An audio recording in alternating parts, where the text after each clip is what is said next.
shooting the FBI Pistol Qualification course, 2019's revised version.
And that was done in 11.18.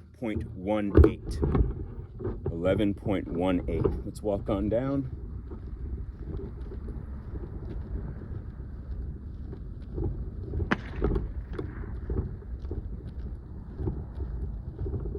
Got some low ones on that 20-yard one. So,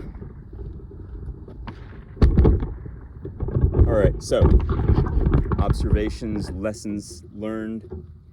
1, 2, 3. These were from the 25-yard line.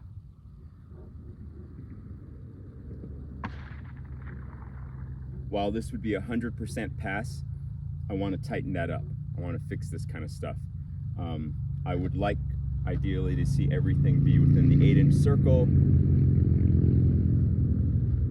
So, note to self. The other note to self, just to make sure I have enough ammo or any magazine in my my pistol. So, lessons to remember, lessons learned, and things to consider as I work on this.